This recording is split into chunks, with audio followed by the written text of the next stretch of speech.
Adesanya taking on DDP. And the co-main event, Steve Erceg taking on the Kai France. And then Gamrot taking on Dan Hooker. Now, who do I think is going to win these fights at UFC 305? Ooh, keep your ass right there to find out.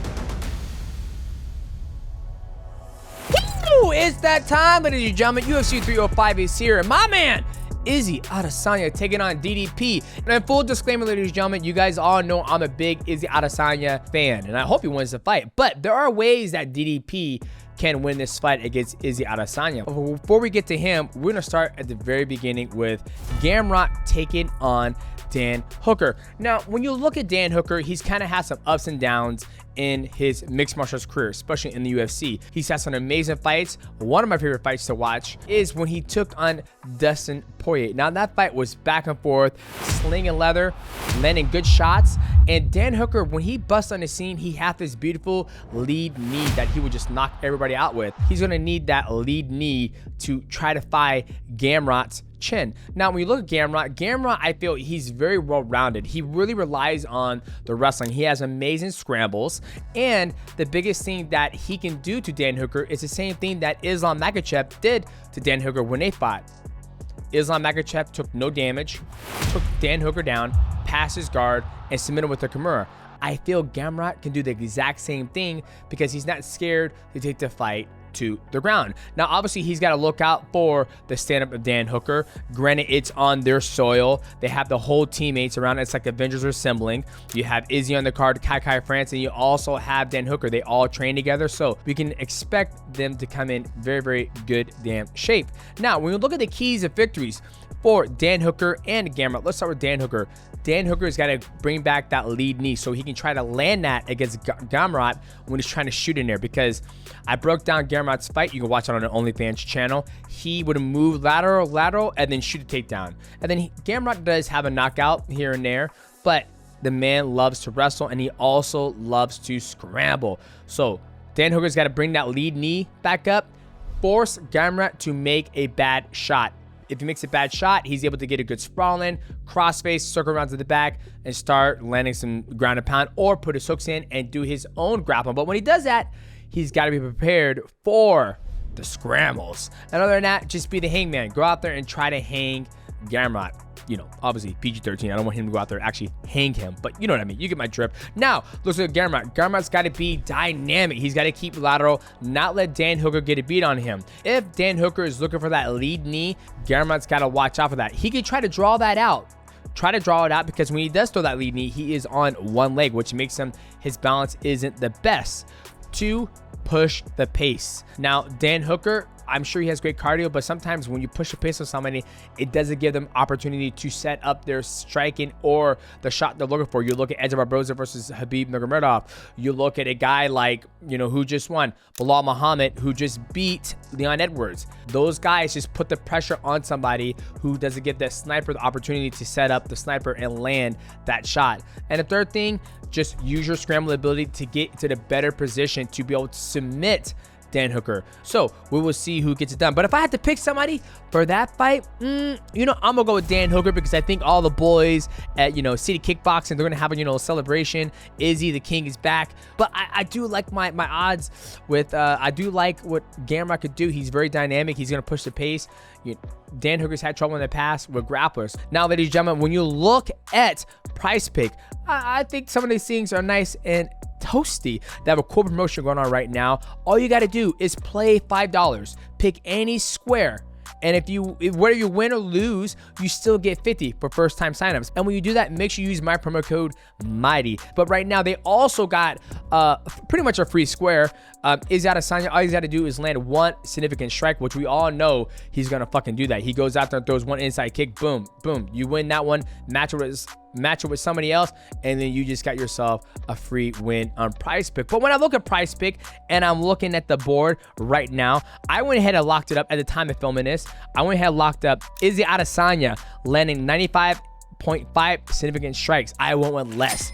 There's so much things can happen in mixed martial arts, so I'm always going to go less when it's such a high premium, because you got to take accountability that you have DDP who can go out there and out wrestle him, or you can have Izzy who's knocking him out when he steps in the void. And then following that, we also went with less with Gamrot when he takes on Dan Hooker. Reason why is because if Gamrot's able to get Dan Hooker down, I'm assuming he's going to be able to pass the guard and submit him.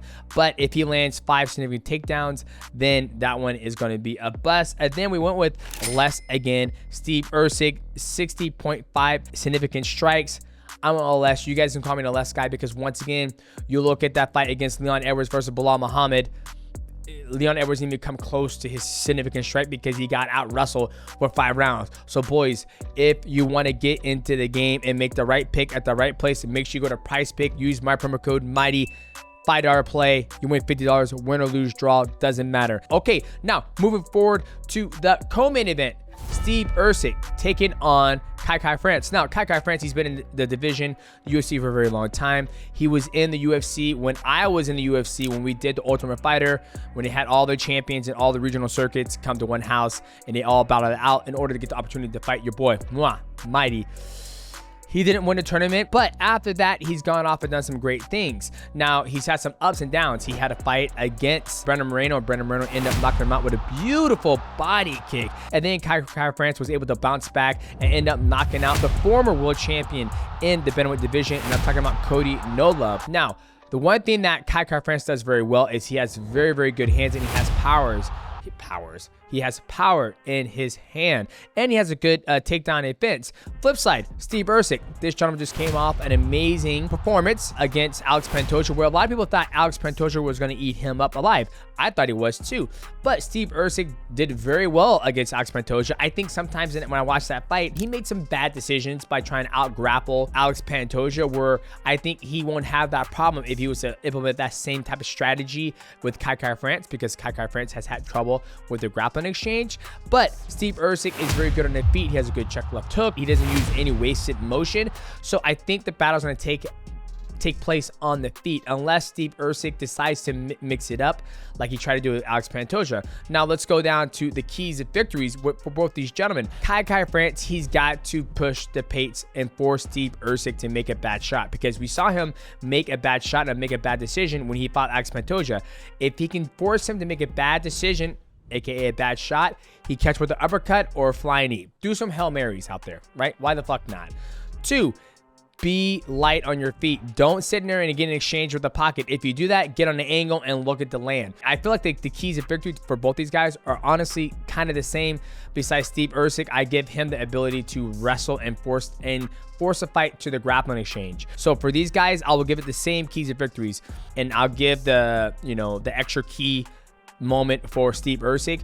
If you do decide to take it to the grappling exchange, make sure when you do it, he's got to make sure that he shoots, he penetrates, and looks to pass the guard and force Kai France to turtle. But it's going to be hard because Kai France takes that lower center of gravity, and he's always looking because he knows that's not the strongest suit in his game. I'm not saying he can't grapple, but a lot of people tend to navigate, the realm a little bit different to get the W. I feel Steve Erceg is starting to come in his own. I think after he lost to Alex Pantoja, and he goes back and watches the video, he goes, man, I'm right there. Like, I need to believe in myself. I'm not saying Kai France can't get it done, but I'm going to go with Steve Erceg. I think I liked what he did the last time. He just made a couple bad decisions against Alex Pantoja, because Alex Pantoja, he's the best in the world right now at 125. And when you try to grapple somebody like that, you're just not going to have your way with that. And I think Steve Erceg learned a lot from that last fight. So I'm going to go with Steve Erceg for the flyweight fight. All right, now the main event. DDP versus Izzy Adesanya. Now, there is no secret. I'm a big Izzy fan. I hope he wins, but I'm going to come at you guys as an analyst, because that's what you guys come here for. Now, ladies and gentlemen, if Izzy does not go out there and oppose his will on DDP, I think it's going to be a long night for Izzy Adesanya. Izzy Adesanya is one of the best kickboxers in the world, and he has a very good job creating that board against him and his opponent and forcing them to come across the distance with his feints, his teeps, and his high kicks and his inside kicks, whatnot. That's what he does best. So you go back and look at his fights when he fought Paulo Costa, when he fought Robert Whittaker, all those different guys, he used the same game plan to force them to come and fight him. When he fought Sean Strickland never really overextended himself in the void. He just kept on walking down Izzy. Now, DDP can do that. That's the thing that people need to realize. DDP can take the exact same stance that Sean Strickland did, because what Sean Strickland does, it is very hard to do, but it's not hard to emulate. What I mean by that is that if you just walk inside the void and not be scared and don't bite on the feints, the person who's trying to counterattack you and force you to open up is just going to walk back. Now, if Izzy was like, fuck that, I'm not going to allow you just to walk into the void and walk me down. I'm going to clinch you. I'm going to double leg you. I'm going to come in, angle off, and hit you with the cross and force that nasty exchange. Izzy's going to be so much further ahead than DDP, because DDP, he walks in at the edge of the void, he gets his hands up, he switches his southpaw to orthodox, he throws these kicks, he's very flat-footed, he's not like, bop, bop, you know, super quick on the feet. We had Robert Whitaker on a Mighty Cast that just dropped on Tuesday. If you haven't watched it, go back and watch that, where he was like, DDP has this awkward way where he's moving, where it looks slow, but it's kind of fast, and he hits you, he hits like a ton of bricks, and I can see it too. And that's the perfect person who can just walk somebody down, look to grapple him, and then looking to, you know, frustrate them because you're not getting what you want. A counter striker's dream is when you have somebody who's going to overextend and bite in your feints. If that person never overextends or fights on your feints, then you have to go and get him. If you don't go and get him, then it becomes a boring fight. Now, a lot of people think it's a must win for Izzy Adesanya.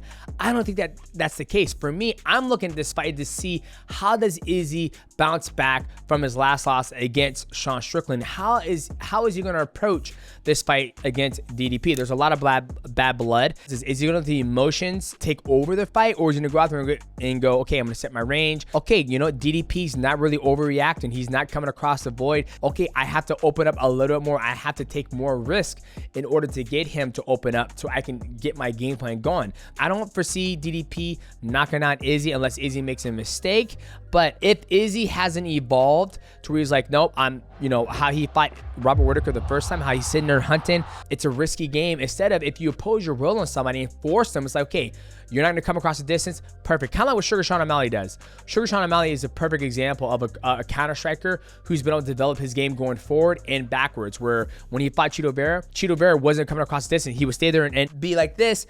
And then Sean O'Malley, okay, 1, 2, flying knee. I heard him. I'm running him down. Bop, bop, bop, bop, bop. Oh, he's coming forward. Right hand, right? He slowly plays that chess game where it's like he'll come forward to think, oh, we're going to exchange now. Nope, I'm not. You come forward. Boom, hits you with the right hand.